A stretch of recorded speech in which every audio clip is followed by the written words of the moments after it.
Hey guys, welcome to Kid Missing TV. I am your host, Angelina Wilson. I want to give you a little surgery update. First of all, my surgery is November 2nd and it's a 3-level fusion.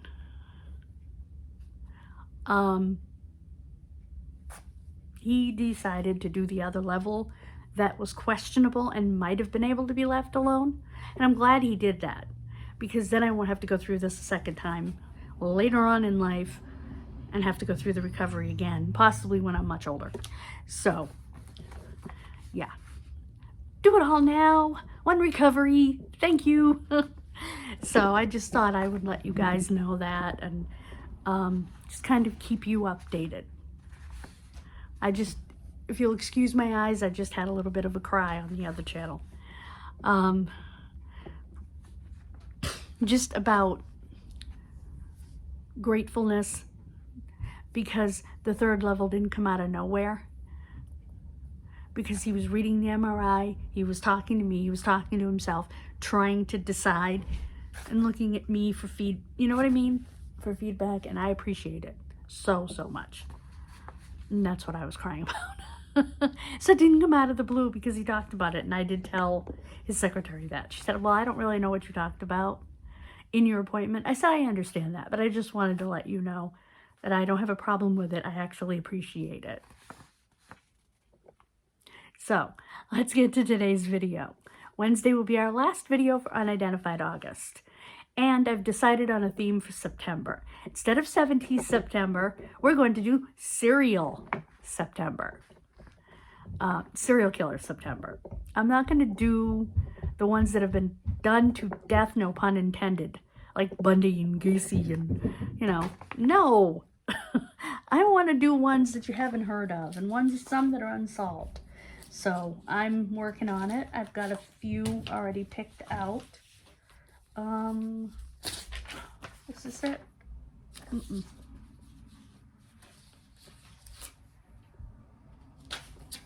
I'll find it. Here it is. I've already got 2 already picked out. One has been done quite a bit. But I want to ask the questions, That's Starkweather and Fugate. And the New Bedford Mass Highway Killer because, well, I live here in Massachusetts and my cousin lives in Fall River, which is right next door to New Bedford. So I wanted to do that one. Anyway, today's case is from Anne Arundel County, Maryland. Arundel. That's how you say it. Anne Arundel. Arundel. I apologize if you're from Maryland and I'm butchering that.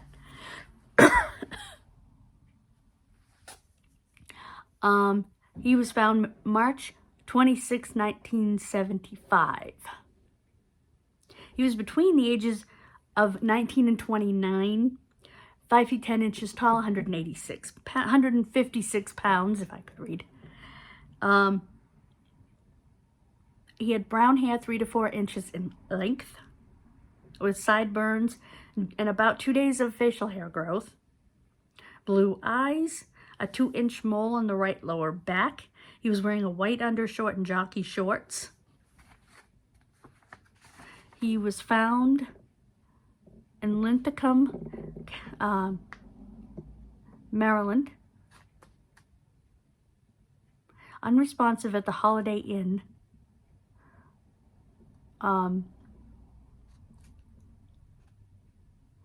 The road, Airport Drive, that the Holiday Inn was on does not show up, so I can't show you a map for this case.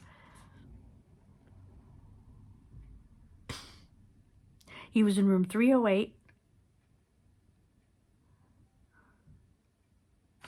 I don't know where they're getting this. May have abused drugs or alcohol and may have suffered from depression. I don't know where that came from, but there isn't a Holiday Inn on Elk Ridge Landing Road in Linthicum Heights. And since Linthicum and Linthicum Heights are interchangeable names for the same town, it may be the same Holiday Inn. They're not sure.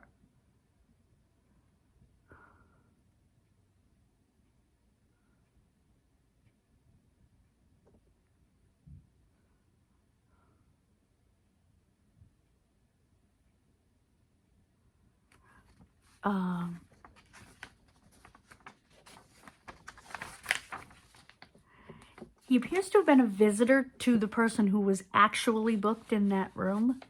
There's a lot of speculation, and I don't really like that, because they're speculating about drugs or alcohol. They're speculating about depression, speculating about him being a visitor. He could have been the person booked into that room and had just given a fake name. We don't know, you know?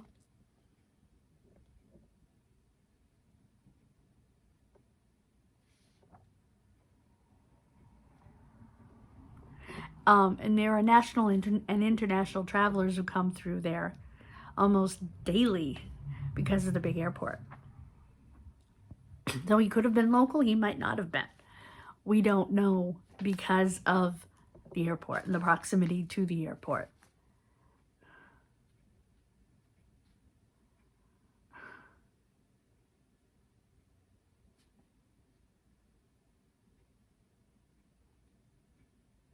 And the exact cause of death is unknown. Evidently, it was mentioned somewhere that there could have been a tie to drug abuse or alcohol abuse. Why do they think that? Were there track marks? Do they suspect an overdose? Why did they mention depression?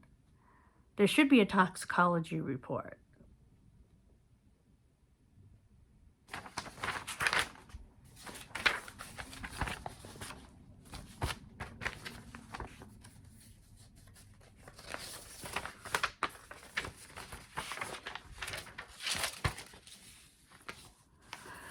Yeah, he was slim at 156 pounds at 5'10". He should have been closer to 200.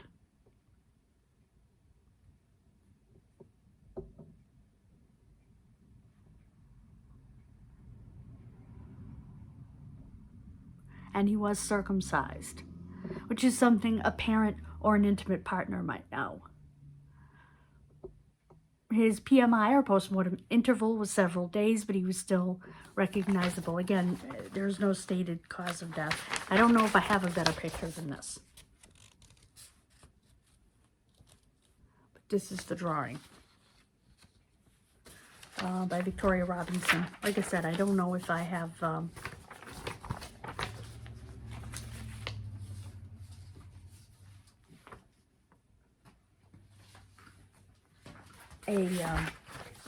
a better picture than that. I hope so. Put as the thumbnail.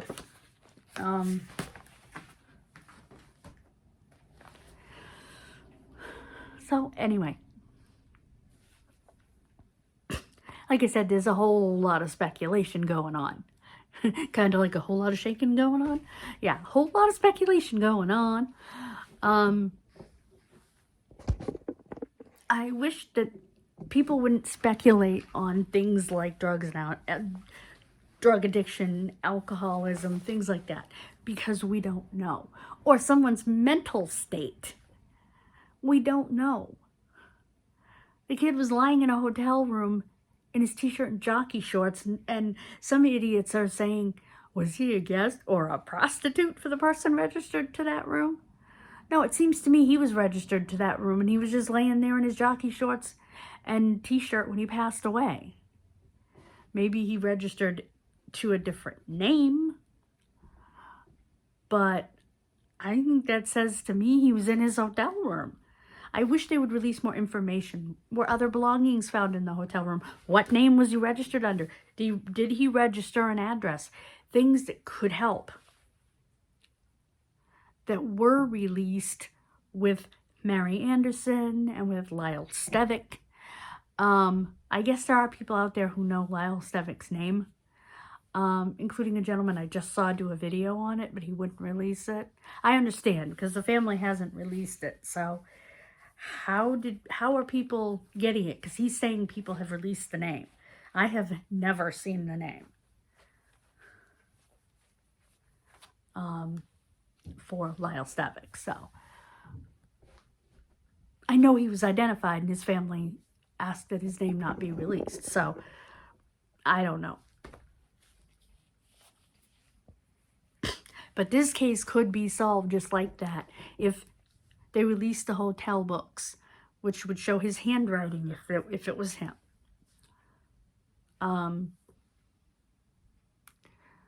If they released pictures of his clothing, which I realize were only jockey shorts and a t-shirt, which again tells me that he probably just passed away in the room. Release more information about a toxicology report, his autopsy report, do some DNA, all that stuff. There's a lot that can be done in this case. There's a lot of ways that we can identify this young man. Fingerprints. So I believe he is so identifiable.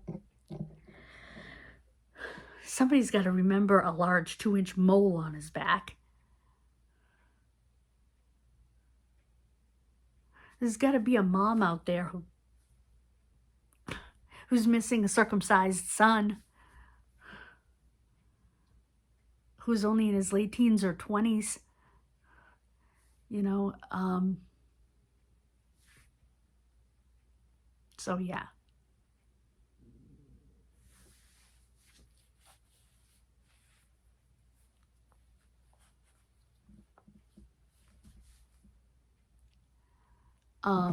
I don't believe I have a map for this one. I have my maps saved in here, and I want to make sure before I finish the video. Okay, let's see here. Come on. I hate when I do this. Right here. Okay, maps. Which one is this?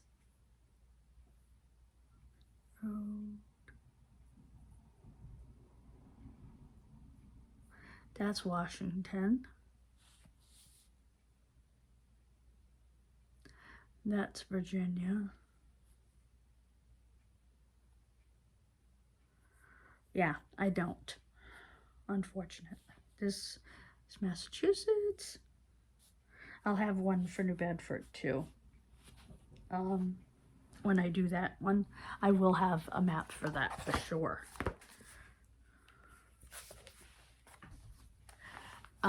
Last time ChatGPT helped me with that, he gave me a map and he marked the places. So I'll have him do that for the New Bedford serial killer. Anyway, like I said, fortunately I do not have a map for this case.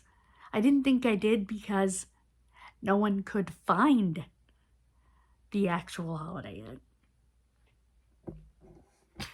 Somebody needs to go back to a map from that time period and compare it to a map from today to see if that's the same Holiday Inn. Or just go in and ask the management.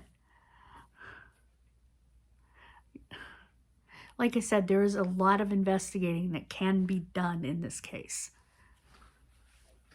What was found in the hotel with him? There must have been clothing. Surely he didn't check into the hotel in his jockey shorts and his underwear. That surely would have been memorable.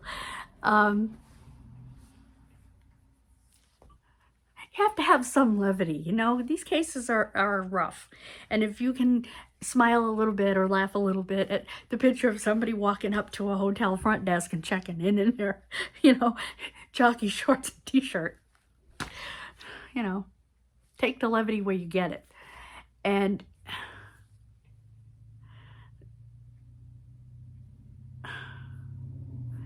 no matter how he showed up there, he didn't show up in his jockey shorts and underwear. I mean, and t-shirt. So yeah, it's, and jockey's a brand. It's underwear.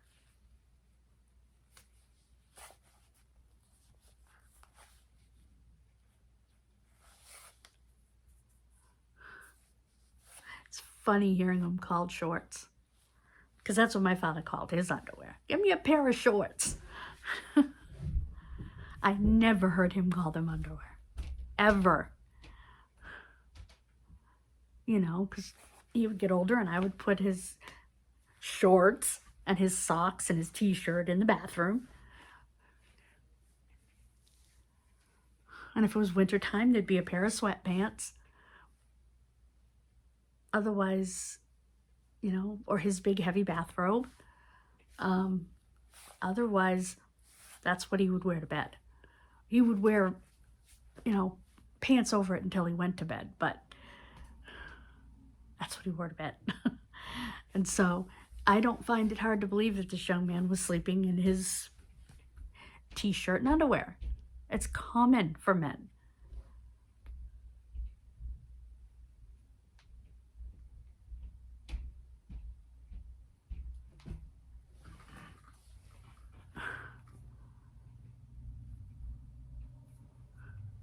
As a matter of fact, I think the most adorable thing that I have seen in a very long time was my uncle come out and sit down in his chair in his pajamas. It was the most adorable thing ever. Of course, they're more winter pajamas than they are for August, but they have air conditioning running in their bedroom, and they're both elderly, very elderly.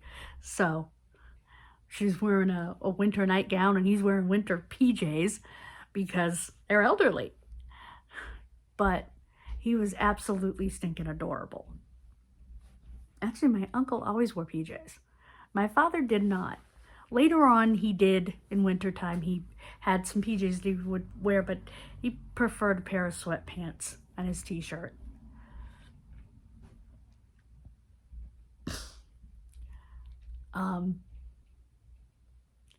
He liked wearing his PJs in the winter because he could wear them around the house on a Sunday, you know, and still be appropriately dressed. So, but anyway, that's why I think of this guy as every other man in my life, you know.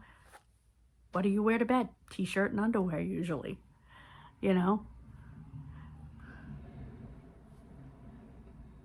Some guys only wear their underwear to bed.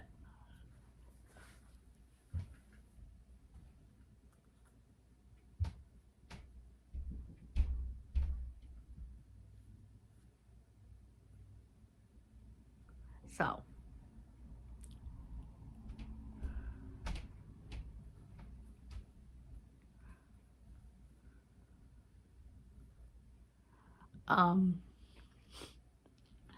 it's one of the things that got me about this case. Is he's just a regular guy. And yet there's so much speculation. And it would help if the police would come out with information. You know what I mean? Come out with information about the registration. Come out with information about the autopsy report, the toxicology report.